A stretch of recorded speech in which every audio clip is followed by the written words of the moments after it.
And welcome back. This video, I wanted to cover the dogfighting basics.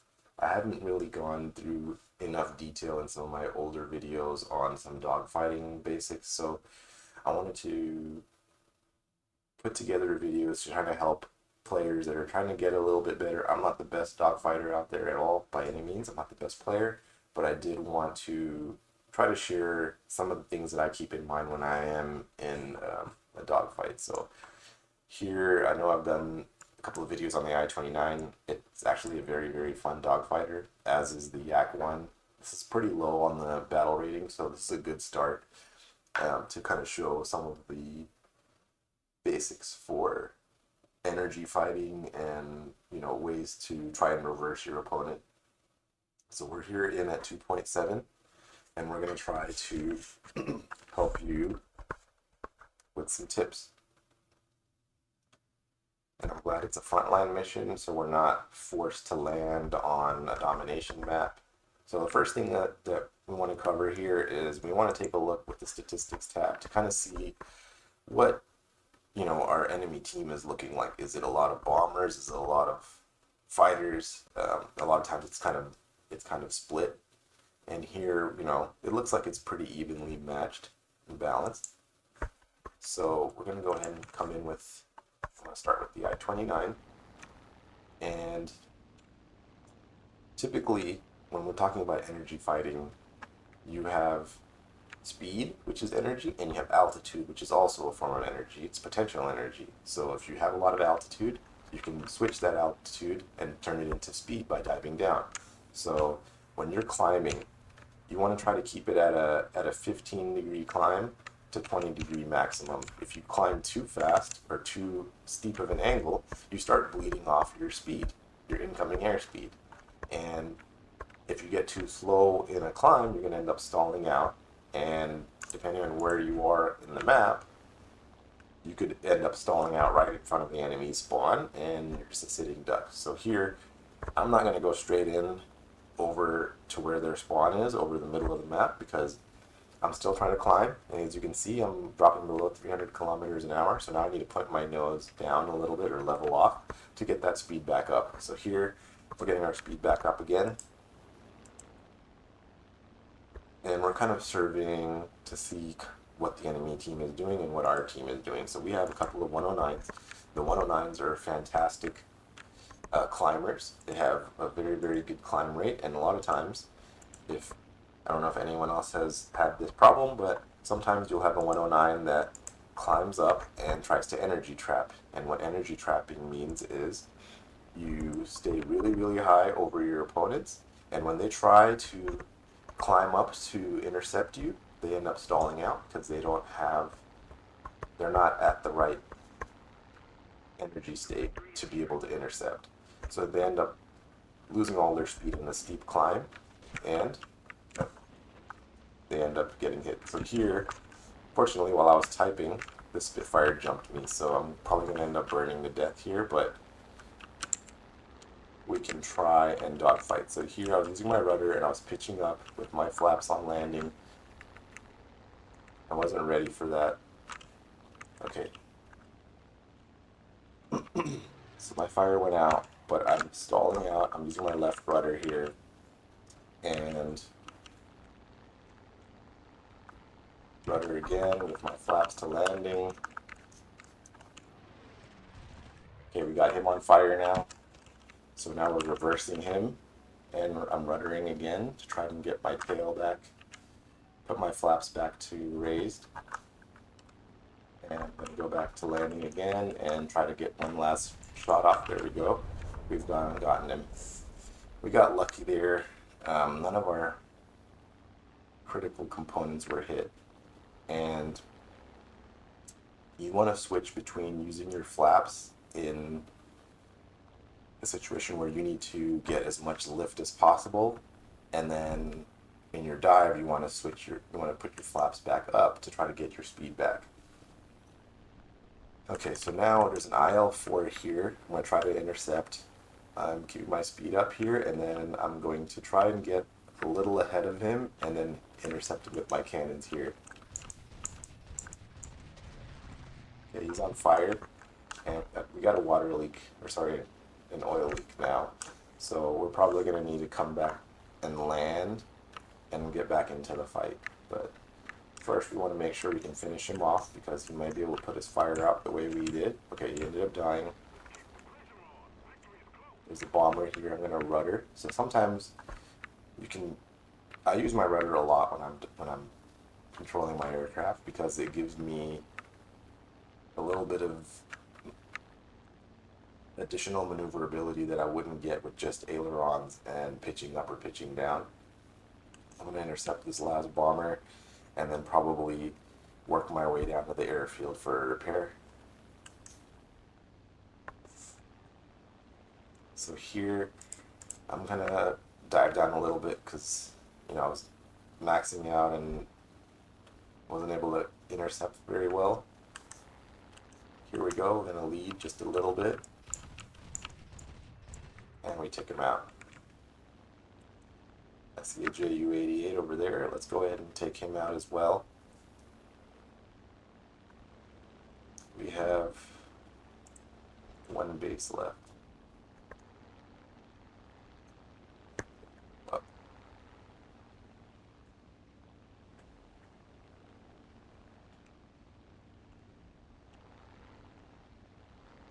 There we go, intercept. Done.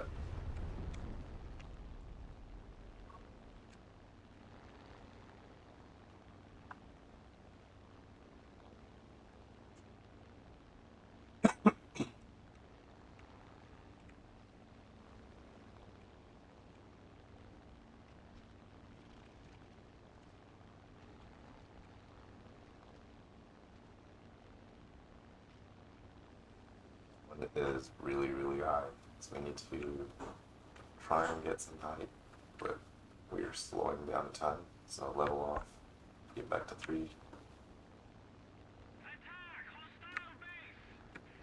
Almost at 3, and we can try to point our nose in the right direction.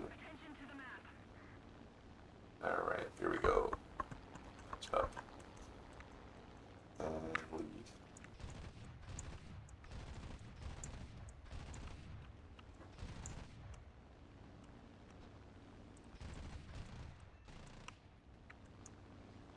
They absorb those hits pretty good. Okay, I'm gonna dive, get some speed,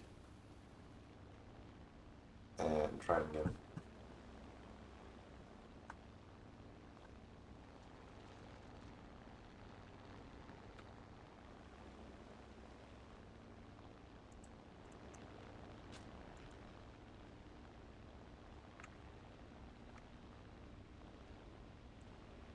So he did a good job of outrunning me here.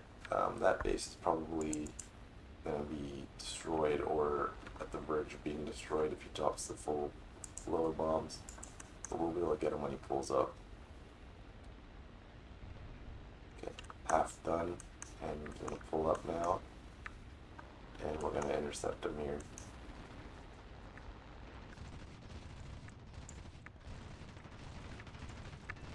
He's done. We're going to loop back around and we're going to go and back to base for repair.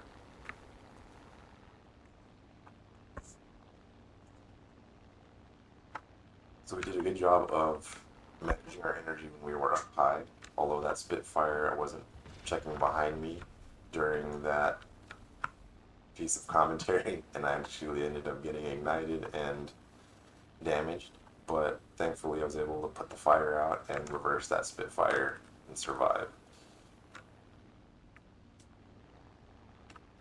We're going to go ahead and cut our throttle now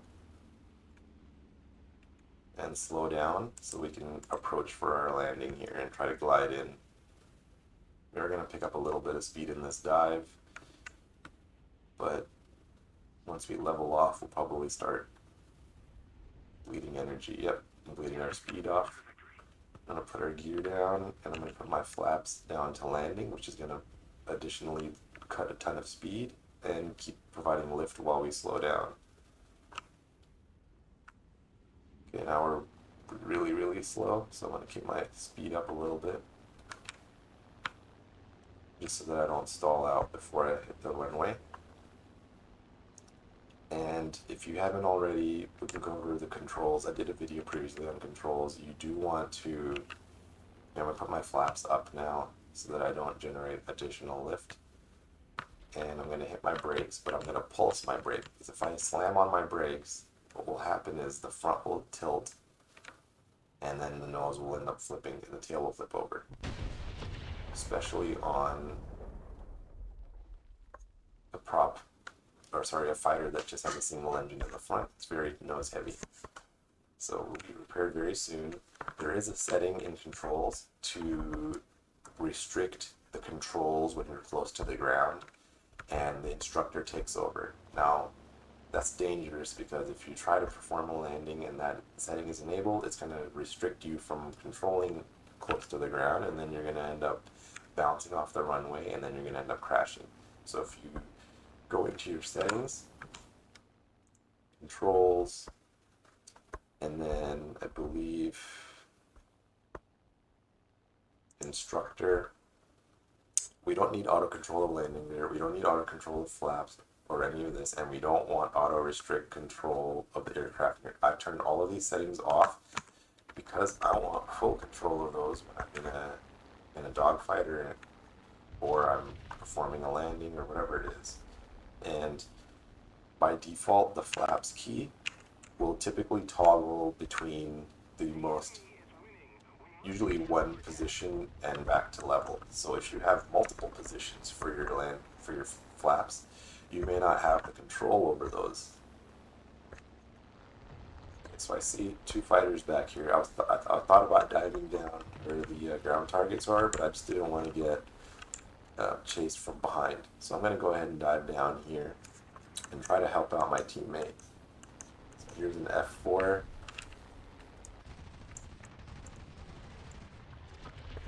Got him on his wing, but not enough to break the wing off. I have my landing flaps up so I can keep maneuvering, and he's done. Yak 1 wasn't ready for that, so he ended up taking me out, but he did a good job. I'm going to come in with my Yak 1 now. Same concept.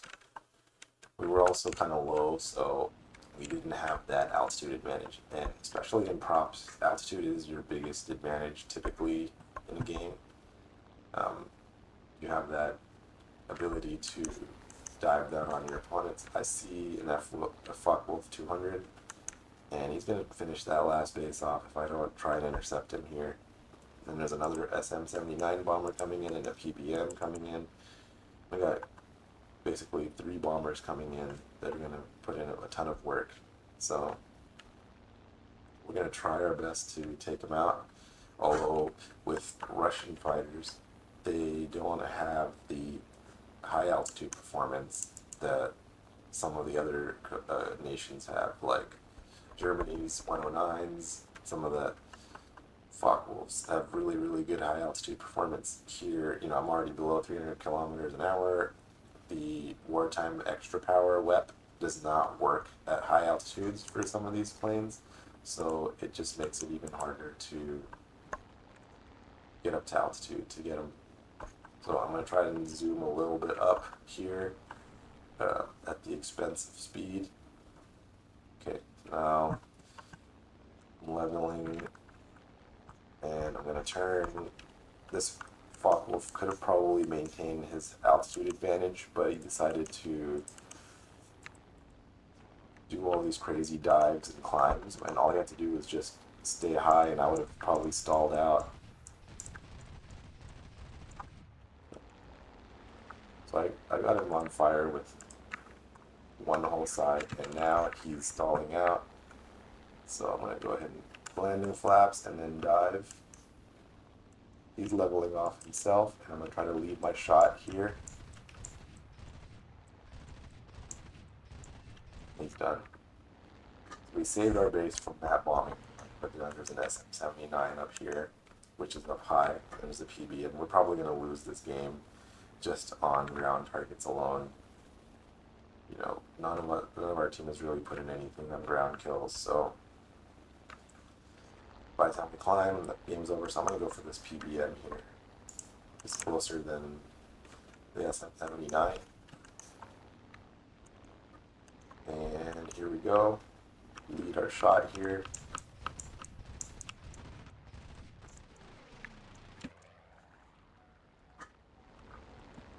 Landing flaps, looping, and diving.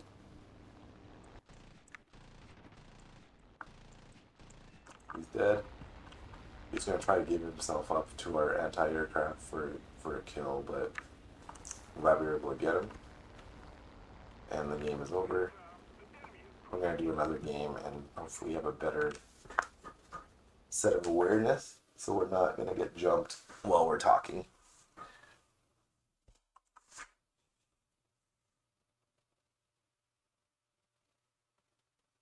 So before we jump into the next one, I'm going to go ahead and review the control setup so that we can be ready with our controls. And I was able to get the new cannons. So I want to see what will give me the best. Probably my engine injection is going to help me for my climbing. Okay, so before we go any further, let's go over the controls. So for general movement, you want to have, typically for keyboard flying, and you're using mouse aim, unless you want to go into full reel, which are realistic controls where then instructors turn off. I'm not going to go over that in this video because I don't utilize that, but for mouse aim, you need your throttle axis. So here I'm using my A, S, and D keys, and my W for my throttle up, and my S for throttle down, as well as my brake, which is S. And for general low tier gameplay, you don't need a lot of the additional keybinds unless you're getting into jets. So I like to hold my throttle for wartime extra power for WEP. Some people like to toggle it on and off. It's kind of your preference. I'd rather use it when I need it, so I just hold my W key down when I need it. My rolling is my A is left, and my roll right is my D. Pitching up, here it's up to you. Some players like to use the keyboard for pitching up and pitching down. I like to use my mouse button, so I have a thumb button on my mouse for pitching up. And this is more important for me because while I'm in the middle of maneuvering with my keyboard and I need to pitch up to do a loop or pull up, I'd rather do it from my mouse. And your yaw axis is basically your rudder, so Q and E for ruddering, and your thrust. This is more for Harriers and other vertical takeoff jets. Boosters, depending on if it's an aircraft that has a rocket booster, you could set that keybind. I don't have any planes right now that utilize it. I think maybe one of the A4s might, but I haven't utilized it. And then your flaps. So typically the toggle setting only goes between two modes. It doesn't necessarily go through all three. So if you have a takeoff mode and then a landing mode, you only hit takeoff without hitting landing. So what I've done is I've keybinded my flaps down button, which goes down one level, and then if you press it again, it's going to go down the next mode. So if you have a takeoff and then a landing, or a combat and then a landing, you can use the keybind you set for flaps down. For me, I keep it as my X key because it's right close to what I'm using for my roll axis. So in the middle of a roll, if I need to hit my flaps down, I can press my X button. To pull the flaps up, you can use the toggle button flaps, which will then go up to the previous mode and then up all the way back to level, which is what I usually use F since it's close to my D key. Air brake, if an aircraft has it, you can set up. Most of the props don't. Thrust reversal, I don't think any of the aircraft have that. Maybe one or two of the props might. Obviously landing gear is G. And depending on how people like to use their guns in real battles, you may only want to use a specific gun first. You can set them separately. Here I've set everything to be my left mouse button. My right mouse button is to zoom in for looking, which I should have. Space is my drop bombs, control is my rockets, and some of these are all radar type things for jets, which I don't want to cover here for this video.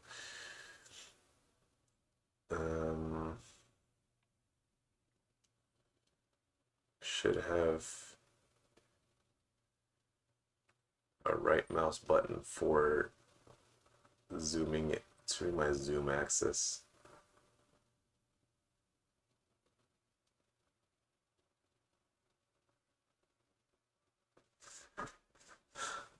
And then selecting the target is my middle mouse button. So I can choose between when I'm selecting for my target, which I don't know if it showed up here, but that's kind of the gist of the controls. So now we're going to jump into the next game.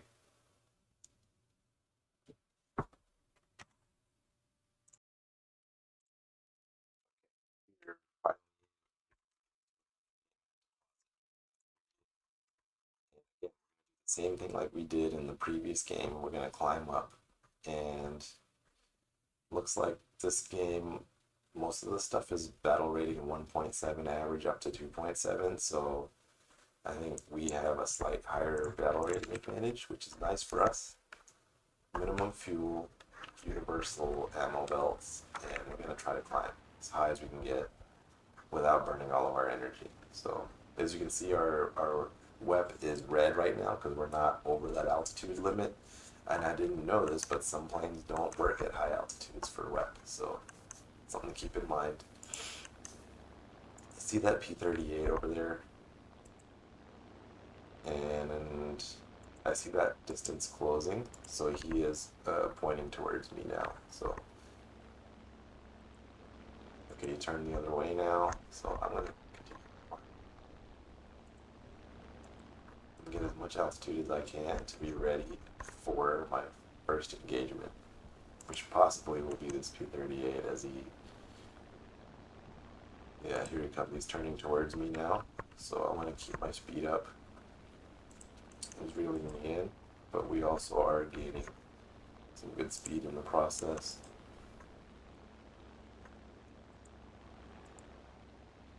So what we can do here is we can kind of angle towards him.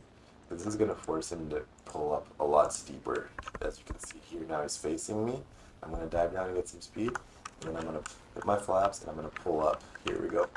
And we're going to roll, or sorry, use my rudder to the right, and we're almost like a flat rudder turn to keep our speed. And we're going to pitch here, rudder to the right to get our nose on target, and then we're going to try and lead with our gun here.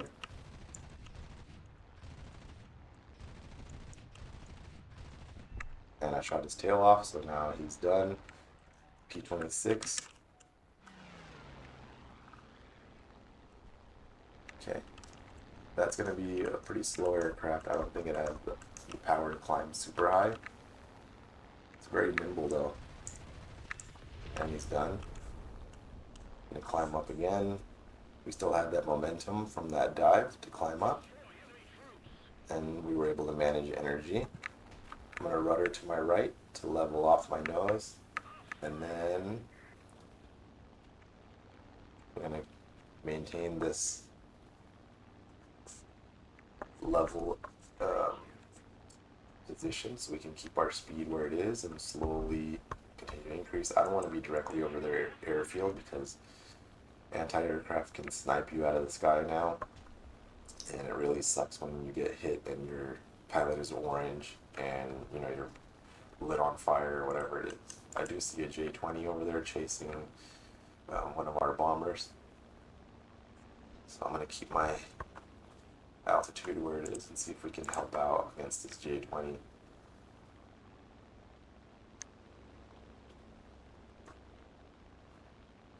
So at this point we are the highest plane in the game. No one is above us, so we have the advantage over everybody right now. So if anybody was to try to climb up to meet us, we can control the dogfight. We can If we see him zoom climbing to catch us, we can pitch up ourselves and keep trying to maintain that distance until they stall out. And then, like I've said before, it's an energy trap. They're trapped, they're slow, they're not going to be able to do much. I see an SB2 down here, so I'm going to dive down a little bit and engage him here. We're right in range now, 0.76. And we took a bite at the cockpit. He's done. I'm going to climb back up. Same thing again. I see that I-15, which is, I believe it's a biplane. I want to be careful of that. It's very, very nimble, and it can outturn us. It'll basically win in a knife fight, turn battle with us. So we're going to keep our altitude here and see if we can bait somebody into a climb to try to meet us. This 109 possibly might be able to play with us. I see the F2A down there that had a steep moment of pitching up there, but then dive down. And part of this is just sort of giving the illusion that, you know, you're accessible when you're not always accessible. Because if you're going to just stay up in space the whole time, people are not going to bother to go for you. But if you get sort of somewhat close, it gives them the illusion that, oh, okay, I can catch them. I saw that that anti-aircraft got me there and lit me up, which really sucks because I was moving pretty fast. And now I have both water radiators are leaking, and I have an oil leak as well. So I'm going to go back to base and repair. I do see that J11 over there. And I do see that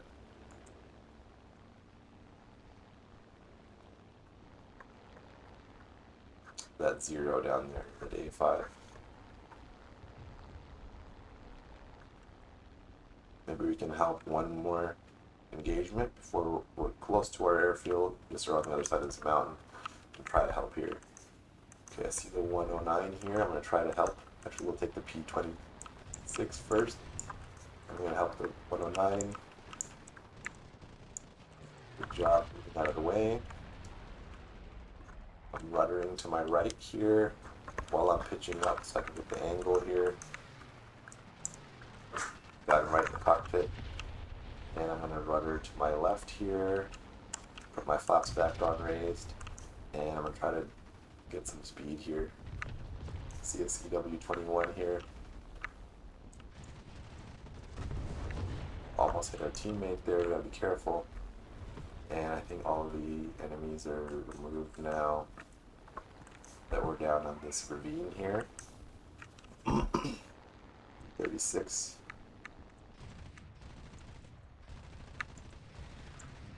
Got him.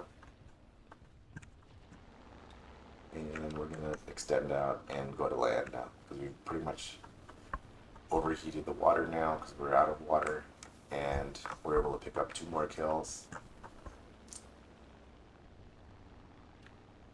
If we look on our map, our airfield is just on the other side of this mountain, so I'm going to go ahead and fly over it rather than around it and position for a landing here and get back into the fight as soon as we repair. Okay, cut my throttle, put my brake, not my brakes, my gear down, and I'm going to put my flaps down to just lose a little bit more speed.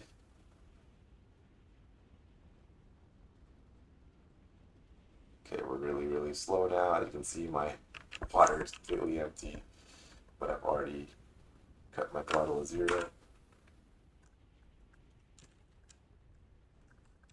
Almost hit the, the edge there. There we go. And we've landed. Cut my engine, so now everything's cooling down. And as you can see, my repair time is really quick and short because I have fully leveled this crew, or almost all of the crews, because I've been playing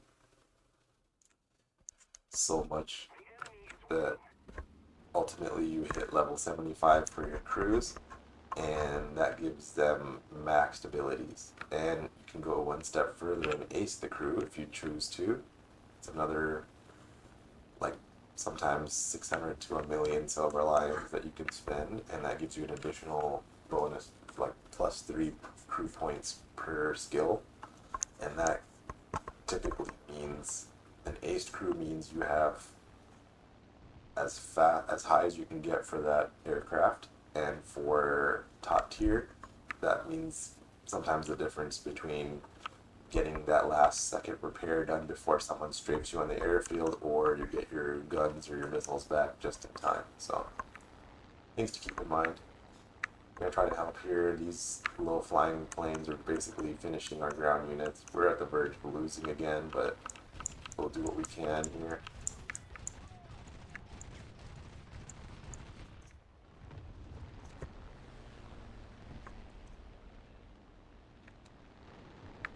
Five, 153. Can't roll fast enough. In a loop.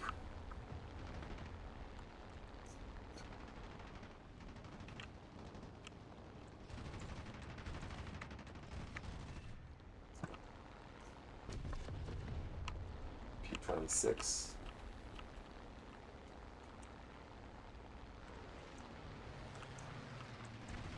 Ooh, that was close. Alright, we need to go for these ground targets.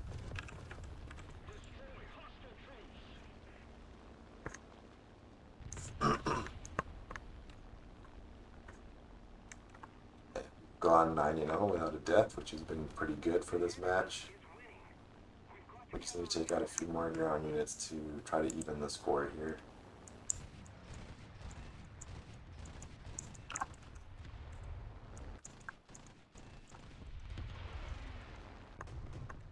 Box.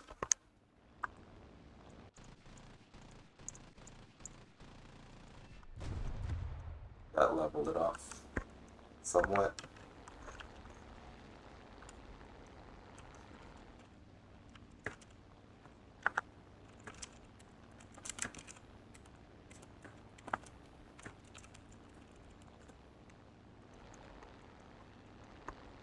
Good job, team. That was a very nice match. We managed our energy. We were able to control our engagements. We were able to take out the incoming bombers, and we were able to help level the score off by finishing some ground targets, and we were able to win. Now, not every game is going to be that well lined up for all of those factors, but it's nice sometimes to get those. And we got a discount on a tank, I think, so whatever. I hope that was helpful. You want to absolutely use your rudders for maneuvering. You want to use your pitch up and your flaps to know when to engage and disengage your flaps. And you want to use your free look camera to always look around you at all times. Sometimes that means flying while looking behind you, which means you're inverted on your controls because you need to do some of the opposites. But you can kind of get used to that as you practice. So I hope that was helpful. And until next time, stay tuned and we'll try to have some more dogfighting videos.